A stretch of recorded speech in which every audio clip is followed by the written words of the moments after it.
Olá, amigos, tudo bem com vocês? Aqui estamos nós de volta no nosso projeto Gabaritando Legislação. Estamos falando da Lei 11.404, Lei Estadual de Minas Gerais. Essa lei, como eu já disse para vocês, ela tem uma ligação muito íntima, né, com regras de execução penal. Lei 7.210 de 84. Mas ela sempre deve obedecer à lei federal. Tudo que está aqui está de acordo com a lei federal. Nós estamos entrando agora no bloco 12. Já adianto a vocês, quem tiver interesse em saber, ao todo são 17 blocos. Sendo que o bloco 17 são exercícios, são questões que nós vamos praticar. Nós vamos ver como esse tipo de questão cai em prova. Certinho? Bom, vamos lá então. Vamos dar início a esse bloco número 12. Aqui nós já temos o título 6, os órgãos da execução penal. Certo? Os órgãos da execução penal. E aí existe uma coisa bem interessante aqui, pessoal. Esses órgãos constituem um rol. E esse rol que está aqui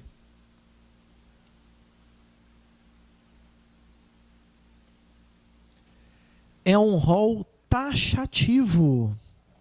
Ele é um rol taxativo, ou seja, não existe outro órgão além desses aqui. Os únicos órgãos de execução penal são esses.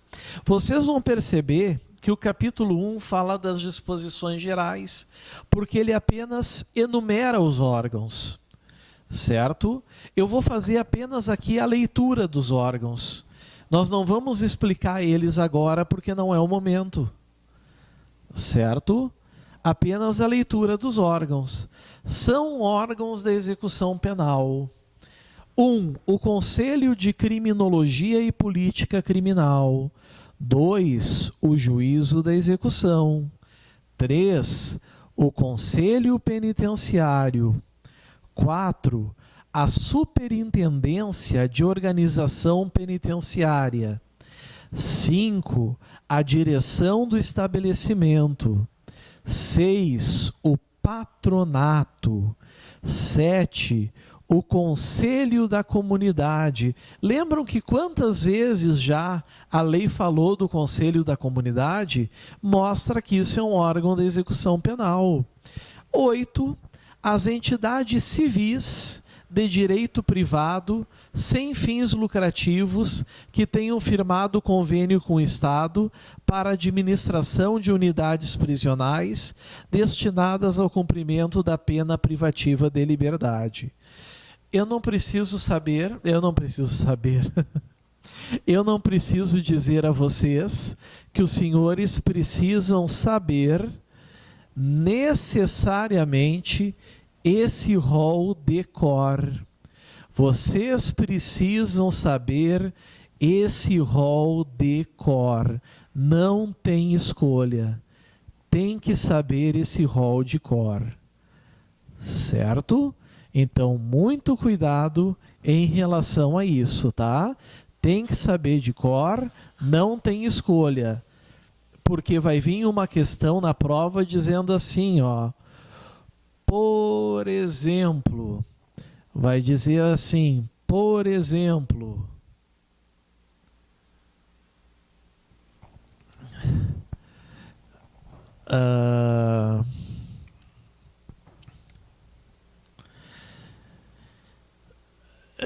vai dizer assim, são órgãos de execução penal, exceto, por exemplo. Certo? Exceto. E aí vai vir 4 alternativas com esses órgãos e um que não é. Pronto. Nesse momento nós já vamos ter um problema muito sério, né? Nesse momento a gente já vai ter um problema muito sério, vocês têm que saber qual não é.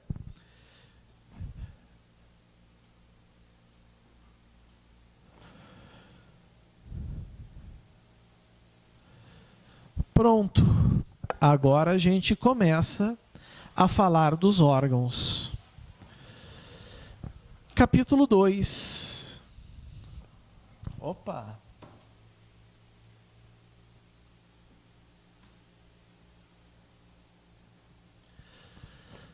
Do Conselho de Criminologia e Política Criminal.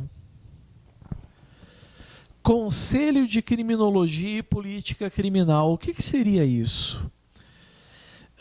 Eu gosto muito dessa lei porque ela é autoexplicativa. Ela traz as explicações, ela não traz nada por baixo dos panos.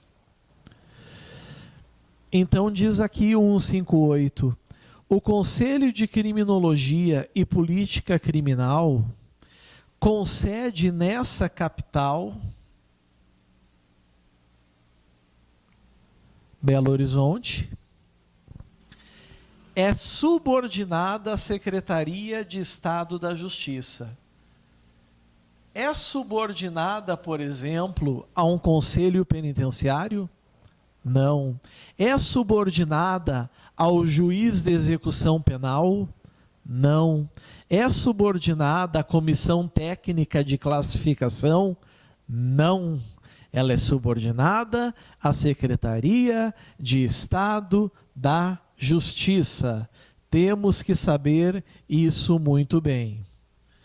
Seguindo, a gente entra no artigo 159. O 159, pessoal, ele continua falando do Conselho de Criminologia e Política Criminal. Vejam que a palavra aqui é será. Será é norma impositiva. Não é poderá ser, é será. Será integrado por, e aqui eu não preciso dizer porque eu já martelei muitas vezes com vocês eu já martelei, eu já insisti, eu já afirmei, eu já confirmei, certo? Eu já marquei 13 membros. O Conselho de Criminologia e Política Criminal será integrado por 13 membros. Se deram conta disso? Tem que saber de cor, óbvio, porque as chances de cair na prova de vocês é muito grande. É óbvio que tem que saber de cor.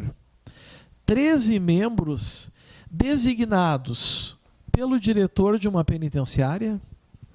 Não. Pelo juiz de execução penal? Não. Pelo conselho da comunidade? Não. Pelo patronato? Não. Então vocês vão ter que saber que é pelo secretário de Estado da Justiça. Pessoal, por mais que eu explique essa lei para vocês, por mais que eu deixe claro essa lei para vocês, por mais que eu deixe assim, ó, mastigada essa lei para vocês, vocês vão ter que ler essa lei muitas vezes. Destacar o que eu marquei em vermelho, certo? É as partes especiais, mas vocês precisam dominá-la sim. E escolhido entre professores e profissionais das áreas de direito penal. Isso é interessante, porque no dia da prova,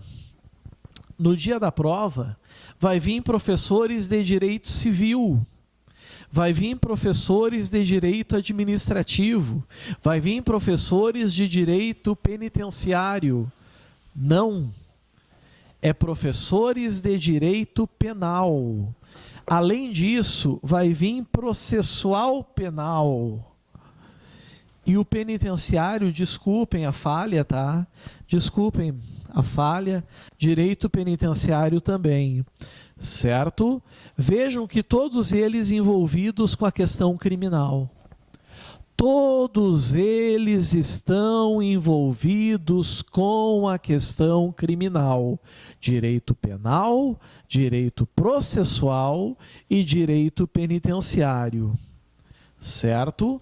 Criminologia, continuando falando na área criminal, certo? Sendo que a criminologia ela é mais objetiva, né? Ciências sociais, bem como entre representantes de organismos da área social. Então eu vou botar aqui direito penal 1, processo penal 2, penitenciário 3, criminologia 4, ciências sociais 5, representantes de organismos de áreas sociais 6. O parágrafo único eu vou marcar com outra cor. O parágrafo único será marcado com outra cor. O mandato dos membros do conselho terá duração de 4 anos. Tem que saber de cor? Tem. E o curioso é que essa lei é uma lei extremamente astuta, porque ela tem muitos prazos. Então, o que eu sugiro a vocês é, quando vocês estudarem a lei 11.404, é que vocês façam num caderno, numa lousa, num PowerPoint, num Word, os prazos. E saibam esses prazos, leiam esses prazos todos os dias, porque eles podem marcar presença em prova. Terá duração de 4 anos. Eu praticamente destaquei todo o slide, pela importância que esse slide tem para nós. Certo? Cuidem isso.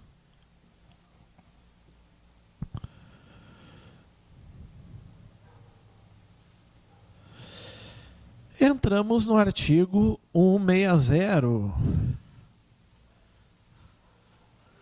Artigo 160. Aqui, pessoal, a gente continua falando do Conselho de Criminologia e Política Criminal. Só que todo órgão da execução penal, ela tem uma incumbência. Ela tem uma prerrogativa, senão ela não precisava existir. E aqui nós temos uma lista. Esse rol que está aqui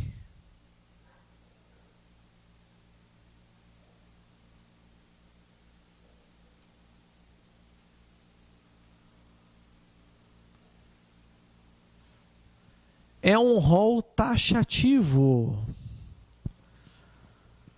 certo? Ou seja, são as únicas incumbências do Conselho de Criminologia e Política Criminal. São os únicos. Certo? São os únicos, não existem outros. Aí vem o inciso 1. Formular.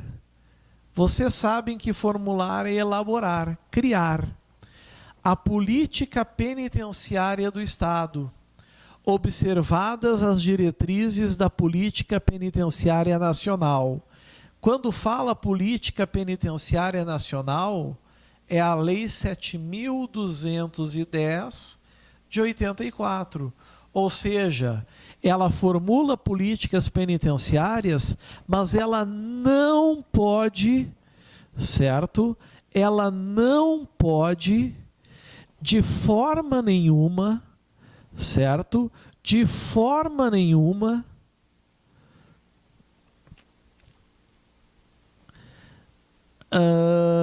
ela não pode, de forma nenhuma, prezados,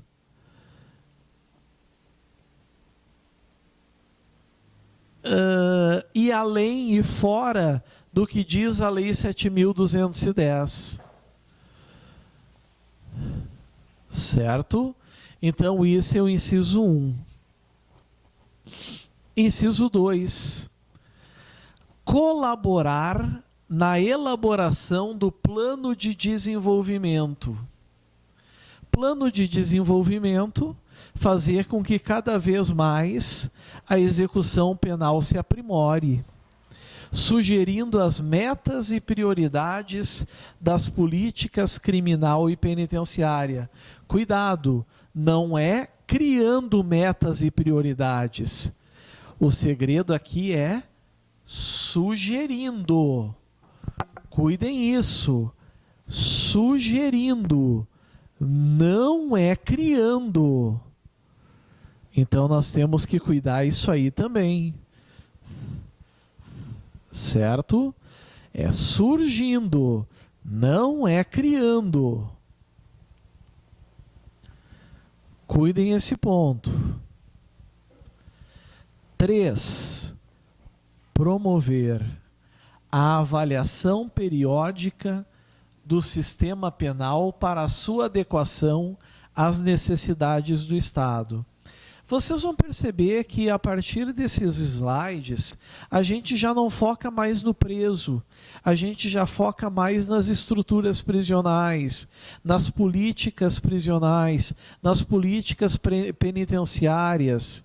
E é isso que a gente precisa, né? Para que o desenvolvimento ocorra de maneira satisfatória. 4. Opinar sobre a repartição de créditos na área de política penitenciária. Vocês vão ver que no bloco anterior a gente teve uma lista. O que a prova vai fazer com vocês? A prova, ela vai trazer incumbências de um órgão, só que na verdade essa incumbência é de outro órgão. Então aqui, pessoal, é uma lei dificílima. Vocês vão ter que dominar bem. A boa notícia, quem dominar bem essa lei, com certeza vai ter sucesso. Com certeza vai ter sucesso, certo? Porque a maioria das pessoas, a maioria dos candidatos, talvez tenham dificuldade nessa lei. 5. Estimular e desenvolver projeto que vise a participação da comunidade. Vejam, não é obrigar, certo? É estimular e desenvolver projetos. O nome disso são políticas públicas. Políticas públicas, certo? Na execução da política criminal. 6. Representar a autoridade competente para instauração de sindicância ou procedimento administrativo. Primeira coisa, qual é a diferença de sindicância para procedimento administrativo? Sindicância é uma investigação prévia. Se tiver elementos mínimos, certo? Havendo elementos mínimos,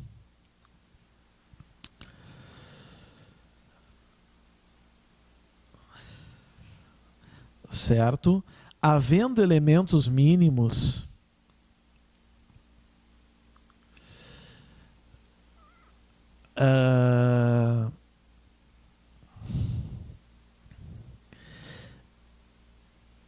aí sim vai se instaurar um processo administrativo disciplinar. Aí sim vai se abrir o PAD para se analisar se o indivíduo vai ser merecedor de uma sanção disciplinar.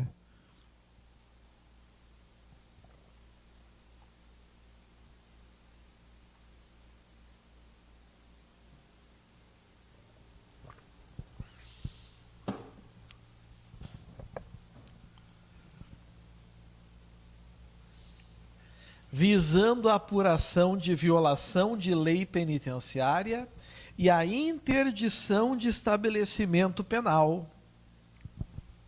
Então vejam, pessoal, o Conselho de Criminologia e Política Criminal, que responsabilidade que possui. Vejam a responsabilidade que possui. Ela é imensa. Ela é extremamente imensa, então nós temos que cuidar disso. Porque ela pode, inclusive, interditar um estabelecimento penal. Aliás, eu jogo aqui uma questão de prova. Podem me cobrar depois. 7. Fiscalizar os estabelecimentos e serviços penitenciários para a verificação do fiel cumprimento dessa lei e da implantação da reforma penitenciária. E, por fim, 8. Elaborar o plano de ação do Conselho e o programa penitenciário estadual. Nós temos um conselho penitenciário, que é o Conselho da Lei 7.210 de 84, mas nós temos também conselhos penitenciários dos estados, do Rio Grande do Sul, Masbate, de Santa Catarina, de Minas Gerais, do Mato Grosso, de São Paulo. Então, nós temos aqui também do estado de Minas Gerais. Marquem com muito carinho tudo aquilo que está aqui em vermelho, certo? Marquem com carinho tudo que está aqui em vermelho, por gentileza.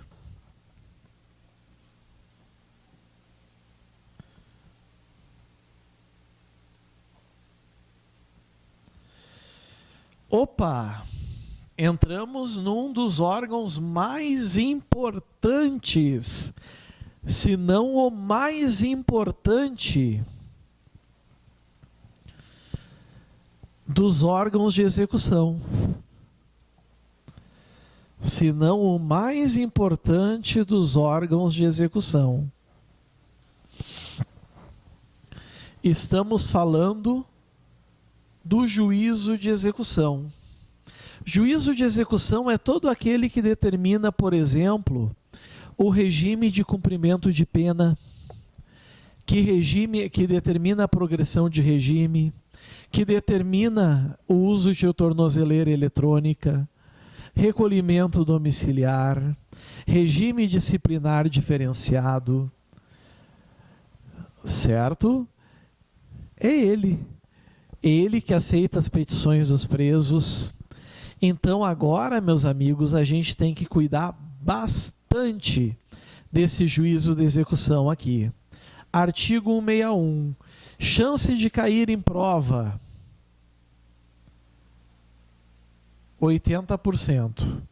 Fica entre 80% e 85%, mais ou menos. Diz lá, o juízo de execução, localizado na comarca da capital.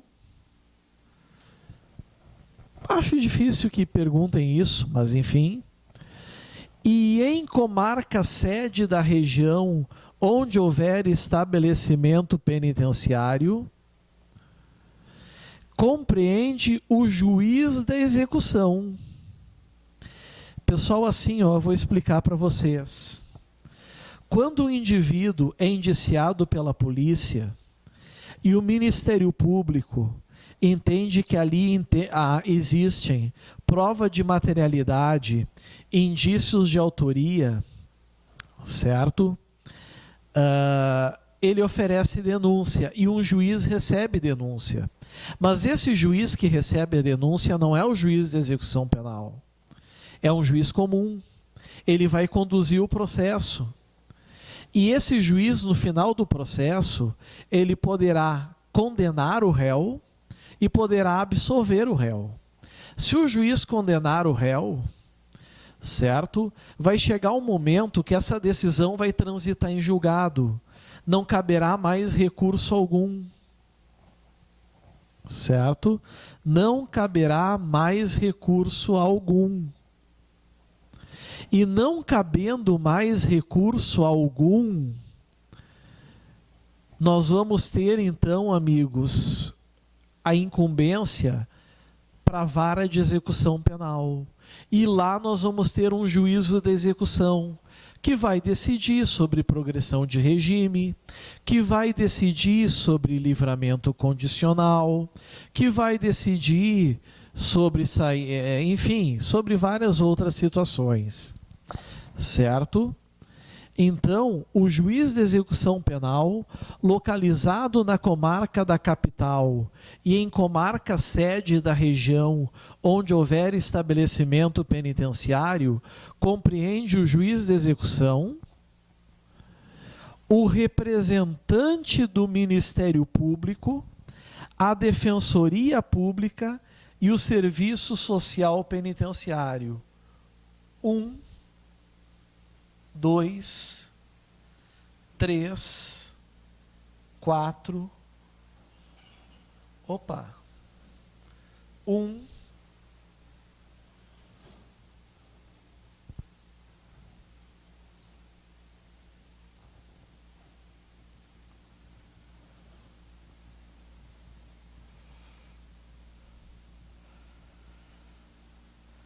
Vamos fazer uma limpa aqui, né, pessoal?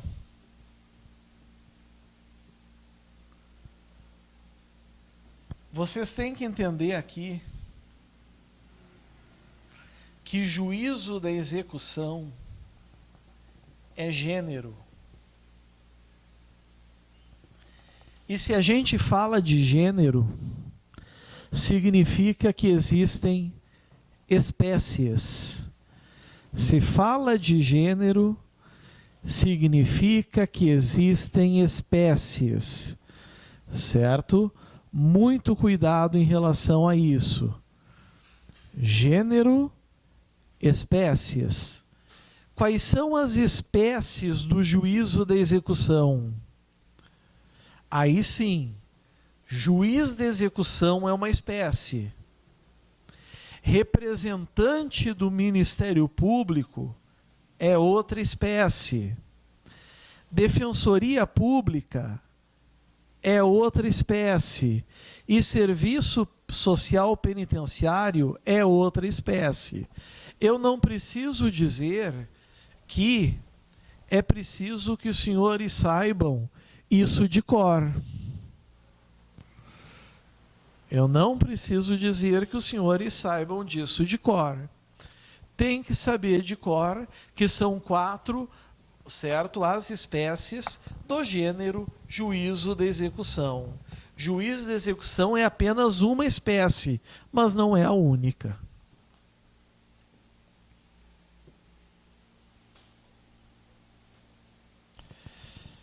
Agora o bicho pega.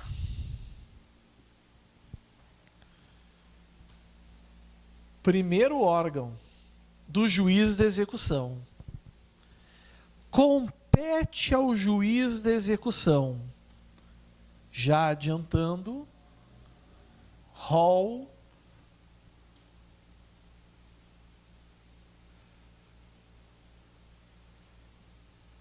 taxativo, certo?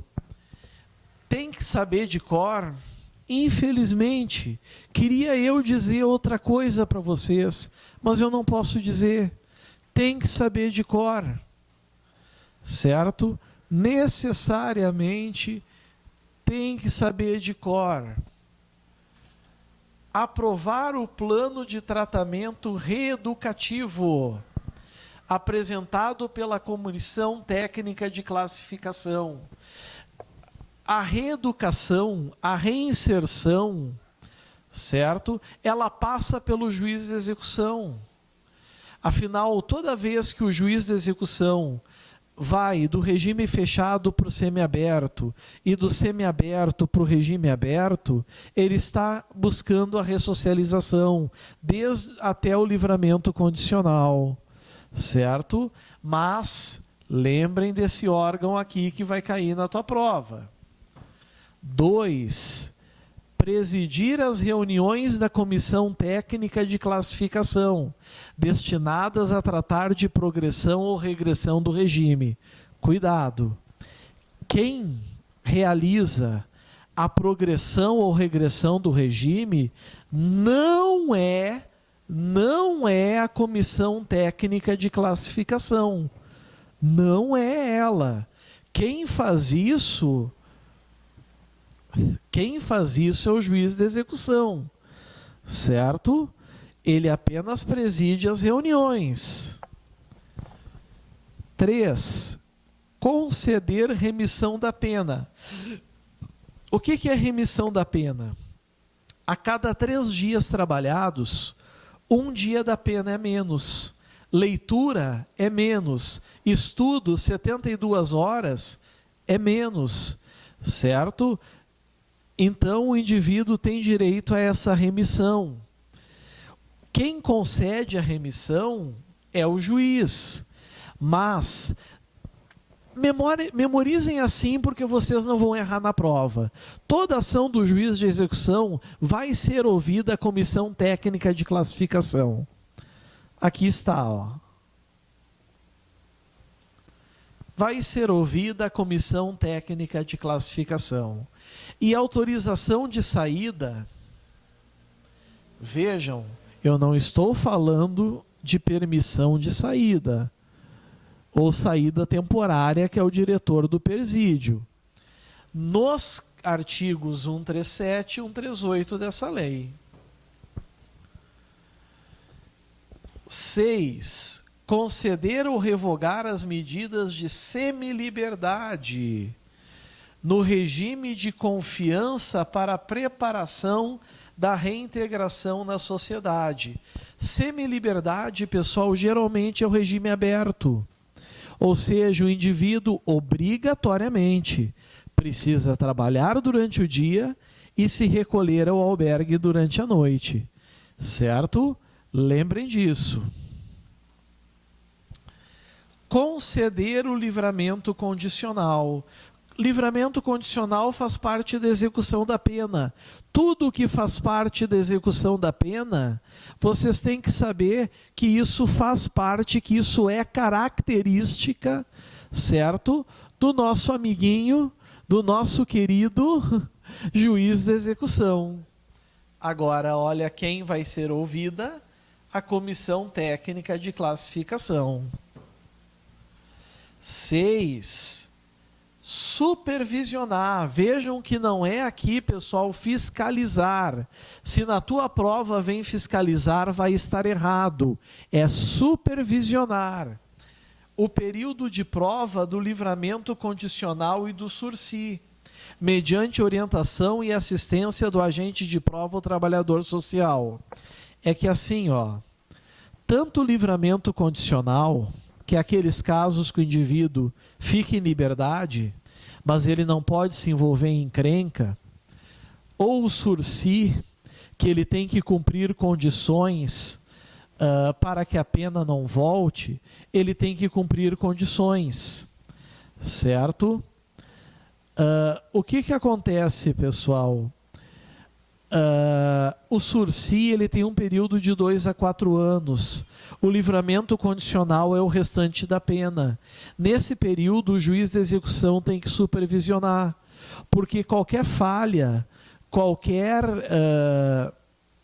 prejuízo, isso pode prejudicar, meus amigos, isso pode fazer com que acabe retornando, certo? O indivíduo ao status quo do livramento condicional. Ele volta para o presídio, e do sursi, certo? Ele terá que cumprir a pena. 7. Acompanhar a execução das medidas restritivas de direito, com a colaboração do Serviço Social Penitenciário. Existem várias medidas restritivas de direitos, né? Eu costumo estar usando aqui nas nossas aulas a prestação de serviços à comunidade, mas tem interdição temporária de direitos, tem limitação de final de semana, tem perda de bens e valores, tem vários. E o juiz, então, ele tem que estar acompanhando, certo? Para que tudo isso seja realizado da melhor forma possível. Certo? Ou de funcionário do juízo e a visita do relatório da entidade que o sentenciado preste serviço. 8. Autorizar o isolamento disciplinar por mais de 15 dias. O que isso quer dizer? Isso quer dizer que, se for por menos de 15 dias, a incumbência é do diretor da penitenciária. A incumbência será do diretor da penitenciária, mas, se for por mais de 15 dias, ou seja, situações mais graves, tem que ser o juiz de execução. Prazo, tem que saber de cor.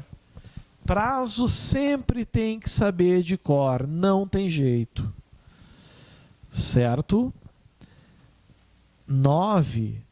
Decidir recurso sob direito do sentenciado, inclusive sobre progressão ou regressão de regime.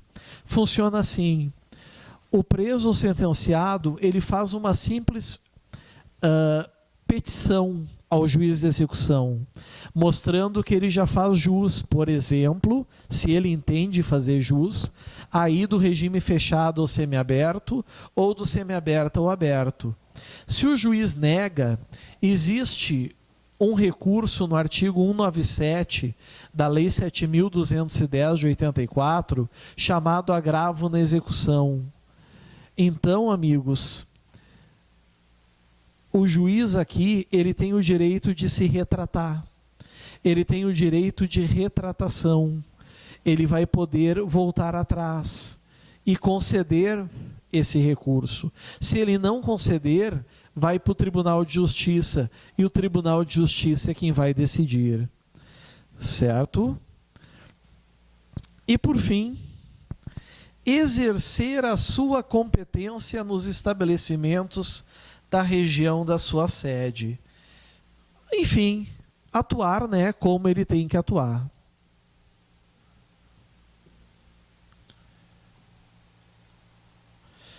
Entramos no MP. Ministério Público.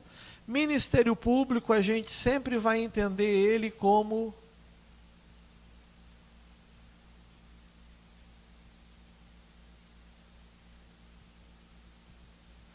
fiscal da lei.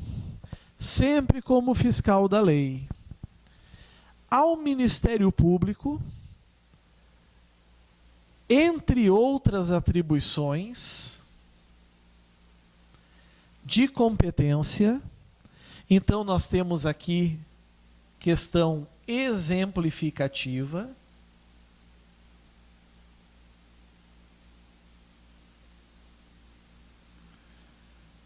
função exemplificativa de competência, incumbe fiscalizar a execução penal. Está aqui, fiscal da lei.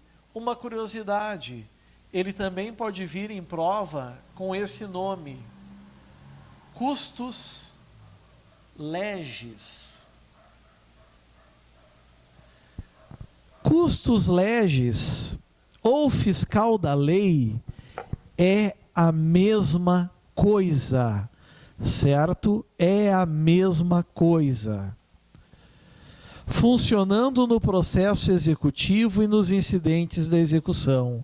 O Ministério Público, ele sempre vai atuar, pessoal. Sempre vai ter atuação para ele. Certo? 2. Requerer a aplicação, a substituição e a aplicação da medida de segurança. Cuidado! Não é decretar. Não é decretar. Certo? Não é decretar. É requerer. Requerer é o que, pessoal? É uma solicitação. Requerer é uma solicitação. Temos que cuidar isso. É solicitar. Requerer a aplicação, a substituição. Substituição de medida de segurança é substituir, por exemplo, a internação em hospital psiquiátrico por tratamento ambulatorial. E a revogação da medida de segurança. Mas quem vai decidir isso não é o MP, ele só requer. Quem vai decidir isso é o juiz da execução.